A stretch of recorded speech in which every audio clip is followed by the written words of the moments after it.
Bonjour à tous. Alors ça faisait un moment qu'on s'était pas vu, j'ai pas eu l'occasion de poster beaucoup cette année. Donc là j'ai décidé de vous faire, comme c'est les vacances demain, un top 10 sur les jeux à emmener donc pendant vos vacances, que ce soit au restaurant.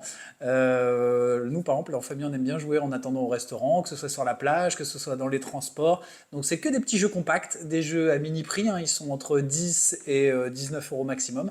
Et c'est des jeux auxquels vous pourrez jouer à partir de 2 joueurs jusqu'à 4, 6, voire un petit peu plus, voire même 8 joueurs. Voilà. Alors, premier jeu de ce top 10 pour l'été, Gobit de chez Old Chap Games. Donc c'est déjà, je pense, la deuxième ou troisième édition. C'est un jeu qui a un succès fou sur les festivals. C'est un jeu de rapidité en fait qui repose sur le principe de la chaîne alimentaire. Donc soit vous avez des moustiques, soit vous avez des caméléons, soit vous avez des cobras. Et donc les uns mangent les autres. Il faut bien sûr avaler celui de sa couleur. C'est un jeu pour 2 à 8 joueurs qui dure 15 minutes. Et puis, c'est à partir de 7 ans. Il y a aussi plein d'effets pervers. Donc, vous devez à chaque fois en fait dévoiler une carte devant vous. Si vous avez un moustique et que l'autre a par exemple un caméléon, il va venir taper sur votre carte. Donc, vous allez voir, vous allez repartir avec des doigts en morceaux, mais ambiance garantie. Et puis, un jeu vraiment divertissant de 2 à 8 joueurs. Voilà, pour des parties de 15 minutes. Et puis, je pense qu'il a un tout petit prix de mémoire. Je crois qu'il est à 12,50 €. Voilà, chez Old Chap Games. Deuxième jeu de ce top 10 pour l'été, donc Comment j'ai adopté un dragon, c'est un jeu qui a quelques années mais qui a toujours un énorme succès. C'est un jeu de narration en fait, donc ce fou et garanti, c'est-à-dire que vous allez jeter des dés qui sont colorés avec des mots-outils, des mots-clés. Par exemple, je vous avais jamais dit, en plus, à mon avis, à ce moment-là, et comme par magie. Et donc, pendant que vous serez en train de faire votre récit sur un thème particulier qui aura été choisi, par exemple, un des thèmes c'est Avec ma licorne chez le vétérinaire, ou ça peut être Comment j'ai réveillé la Belle au bois dormant, et les autres vont essayer de vous perturber en lançant un dé noir qui va permettre aux autres joueurs de vous interrompre. Donc, par exemple, t'as pas eu trop peur, ou des choses comme ça. Et donc, c'est un excellent jeu en fait pour improviser. Alors, les rois de l'impro vont adorer ce petit jeu. C'est un jeu de 2 à 8 joueurs, donc pour des parties de 15 minutes. Et puis l'idée c'est de faire un récit narratif le plus drôle possible, ou non, mais en tout cas plein de rythme. Et puis les autres vont essayer de venir vous interrompre pour que le récit soit un peu perturbé. Donc ça crée des fous rires, des histoires, des fous rires garantis en groupe. Comment j'ai adopté un Graal Dragon, donc par les éditions Le Droit de Perdre. Alors, troisième jeu de ce top 10 consacré aux jeux de l'été, Quickly. C'est un jeu de chez Zoé Yatika Édition, qui sont notamment connus pour Rêve de princesse ou Rêve de trésor, notamment, ou encore pour Gare à l'orage, qu'on avait primé aux Educaflip il y a quelques années. Donc, c'est un jeu pour 2 à 5 joueurs, à partir de 6 ans, pour des parties de 10 minutes, et c'est un excellent jeu d'inférence. C'est-à-dire que, grosso modo, vous allez avoir des cartes avec des objets, un petit peu comme dans un double, et des références soit de couleur, soit de forme, qu'on retournera selon le moment de la partie. Et donc, il faudra associer par rapport à la dernière carte retournée,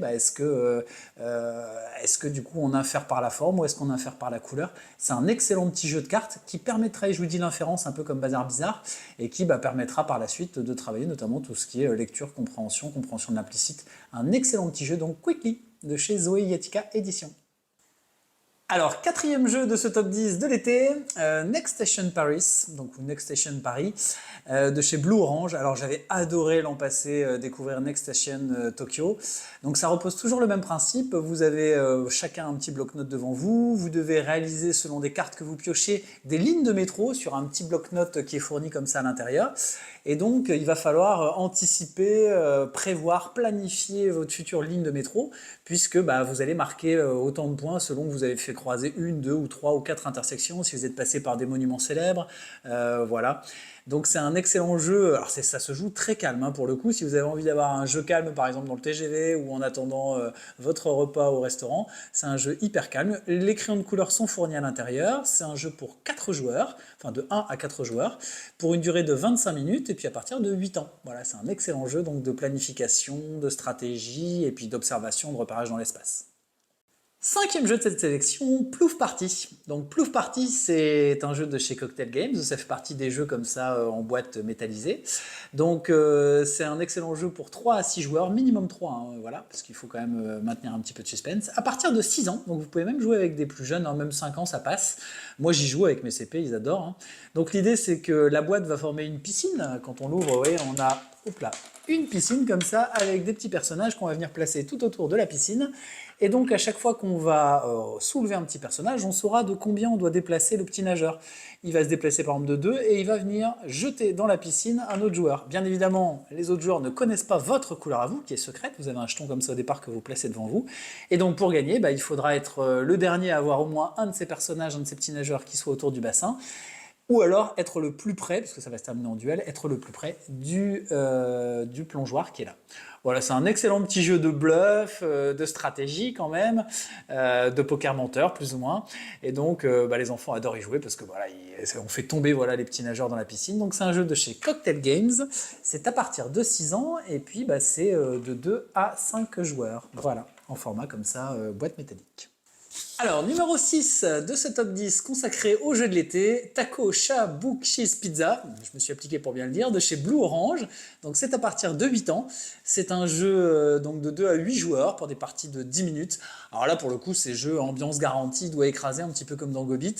L'idée en fait, c'est qu'on va faire défiler des cartes devant soi, chacun a son talon, on va poser une carte. À chaque fois, on doit répéter le mantra taco, chat, book, cheese, pizza. Sauf que quand c'est réellement ça qui apparaît sur la carte qu'on dévoile, il doit se passer des choses. Donc vous devez bien garder les 5 mots en tête, les répéter un peu voilà, comme un mantra. Et donc il faudra être le plus rapide pour pouvoir réussir à gagner la partie. Voilà, un petit jeu d'ambiance très sympa, joué jusqu'à 8 joueurs, donc édité chez Blue Orange. Alors, numéro 7 de cette sélection consacrée à l'été, Packet Chips. C'est un jeu que j'avais découvert l'an passé au festival du Flip de Parthenay, un jeu dont on parlait beaucoup, auquel on a beaucoup joué nous où on était logés. Et donc moi j'ai joué toute une partie de l'été avec mon fils et ma femme. Donc Packet Chips en fait c'est un jeu un peu de probabilité, de mathématiques, puisqu'il va falloir estimer quelles sont les probabilités que vos paris puissent se réaliser. Donc dans l'idée, vous avez dans ce paquet de chips, enfin ce jeu qui ressemble à un paquet de chips, 25 chips colorés cartonnés. Vous avez des cartes objectifs et donc au fur et à mesure de la partie, vous allez devoir vous défausser de certaines cartes objectifs sous la raison que elles vont se réaliser ou non. Donc premier tour, vous allez tirer, alors je ne me rappelle plus exactement, mais vous allez tirer 5 chips, oui c'est ça, et vous allez défausser 2 cartes objectifs. Deuxième tour, vous allez défausser cette fois-ci une carte objectif et on ne tirera plus que 4 chips. Et donc au fur et à mesure des tirages des chips, comme ça, vous allez vous apercevoir de est-ce que mes objectifs peuvent se réaliser et donc du coup, est-ce que je vais marquer des points. Et donc pour gagner la partie, il faut tout simplement gagner minimum 3 manches, donc gagner 3 chips d'or. C'est un petit jeu sans prétention qui joue très rapidement en 15 minutes à partir de 8 ans et pour 2 à 5 joueurs. C'est un excellent jeu aussi pour jouer en cycle 3 sur justement les calculs mathématiques, les probabilités, etc. et le calcul posé, enfin le calcul réfléchi ou calcul mental. Alors numéro 8 de cette sélection, Explorons la jungle d'un auteur que j'adore, donc Erwan Morin ainsi que Robin Rosigneux. Donc c'est édité chez Spaceco. C'est un excellent petit jeu pour 2 à 4 joueurs qui dure une vingtaine de minutes. C'est un jeu d'observation, un peu à la manière de Où est Charlie, sauf qu'on va devoir tirer des contraintes. Donc chaque joueur a un talon de cartes qui ressemble un petit peu, enfin qui ressemble à celle-ci. Et donc on va avoir des cartes contraintes qui vont nous indiquer, il va falloir retrouver par exemple 7 plantes, mais ne surtout pas avoir cet animal-là. Donc il faudra être le premier à trier tout son talon pour mettre de côté les bonnes cartes. Sauf que vous allez voir, c'est très vicieux puisqu'en fait, il y a des fois certains animaux, et surtout les plantes, n'apparaissent pas dans la vraie couleur. Ils vont être fondus dans le vert comme ça des cartes. Et donc, on aura uniquement la réponse à la fin, quand tout le monde a trié son talon. On va retourner toutes ces cartes et on va de nouveau les trier et on va se rendre compte si on a eu bon ou si on n'a pas eu bon.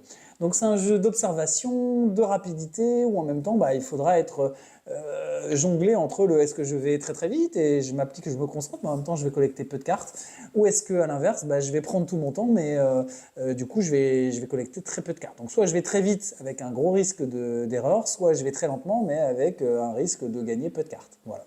Donc assez sympa. Explorons la jungle chez Spaceco. Alors, numéro 9 de cette sélection, Mind Up de chez Ketchup Games. Alors ça, c'est un jeu qui a vécu à la boîte, parce que je l'ai vraiment trimballé partout l'été dernier. Donc c'est un super jeu pour travailler tout ce qui est numération, estimation, anticipation, observation des stratégies des uns et des autres, puisqu'en fait, vous avez donc des nombres qui vont jusqu'à, alors de mémoire, je crois que c'est 69, mais je suis plus sûr, ça doit être 60. Et peut-être même 59, c'est 59. Et donc vous avez les cartes qui sont de différentes couleurs, comme ça. Et donc, au départ, on pose des cartes sur la table et on va essayer de choisir dans la main qu'on a une carte qui se rapproche le plus au niveau du nombre de celle que l'on vise. L'idée, c'est d'avoir des couleurs différentes, au moins plusieurs séries de couleurs différentes. Et en fait, par exemple, imaginons que la première couleur, moi, ça a été la verte. Les vertes ne me rapportent que 2 points chacune. Les bleus me rapporteront 4 points chacune. Les oranges, 1 point. Donc j'ai intérêt à ne pas collecter des cartes oranges, par exemple. Donc c'est un super jeu où on va devoir observer un petit peu ce qui se trame, dire il faut vraiment que j'ai une carte petite ou une carte très grande, que je m'approche au plus près ou non, pour récupérer en fait les cartes de la bonne couleur qui vous rapporteront le plus de points. Donc c'est un super jeu pour comparer les nombres, ça se joue dès le CP, là. Moi j'ai joué avec mes CP beaucoup aussi à ça cette année. Et puis donc c'est un jeu pour 3 à 5 joueurs, à partir de 8 ans, mais bon, à mon sens, on peut y jouer dès 6 ans, 6 ans et demi, à partir du moment où la numération est comprise jusqu'à 60. Et puis pour des parties de 20 minutes. Voilà, c'est un super petit jeu Mind Up que j'ai conseillé d'ailleurs dans mon ouvrage Jouer en classe de cycle 2. C'est un jeu excellent. Et numéro 10 de cette sélection, même s'il y a un petit 11e qui attend là, numéro 10 de cette sélection, 1000 sabords de chez Gigamic. Donc ça, c'est un jeu qui a vraiment quelques années. Je m'en servais déjà avec mes CE2 il y a plus de 4 ans de ça. Je continue de l'utiliser, même avec des CP, mais en adaptant les cartes. C'est un jeu de stop ou encore, avec des lancers de dés. Donc grosso modo, vous avez des cartes objectifs, vous avez des dés qui vont vous permettre de faire des diamants, des pépites ou des sabres. Et donc en fonction des combinaisons de dés que vous allez faire, un peu comme au Yahtzee ou au Yams, vous allez marquer un certain nombre de points par rapport à vos cartes objectifs. Il faudra par contre surtout pas faire un trop grand nombre de têtes de mort avec les dés, parce que sinon vous perdez votre tour, vous passez votre tour. Et il faudra surtout pas non plus piocher les cartes où il y a des sabres à réaliser, puisque c'est des objectifs obligatoires. Si vous ne le réalisez pas, ça vous inscrira des points en malus. Et donc pour gagner la partie, il faut être le premier à 6000 points. C'est un jeu à partir de 8 ans pour 2 à 5 joueurs, et pour des parties un petit peu plus longues de 25-30 minutes. Voilà, donc excellent jeu de stop ou encore avec des dés, donc 1000 sabords. Et puis en même temps, on va travailler le calcul mental, puisqu'il faudra atteindre les 6000 points. On peut aussi faire du calcul posé, chacun a sa petite fiche et note au fur et à mesure ses points. Et donc petit extra, petit bonus de ce top 10 de l'été, Simo, qui est un jeu donc de Nicolas Rayet que j'ai eu l'occasion de rencontrer. Donc c'est un animateur Waka Waka. C'est d'ailleurs à mon sens l'un des meilleurs animateurs Waka Waka que j'ai rencontré. D'ailleurs il a été récompensé pour ça. Donc il a créé plusieurs petits jeux comme ça qui sont dans la gamme de Waka Waka. Et donc Simo, c'est un jeu en fait de vocabulaire. Ça ressemble un peu à la mécanique du Codenames ou de une Animo par exemple de chez Gigamic.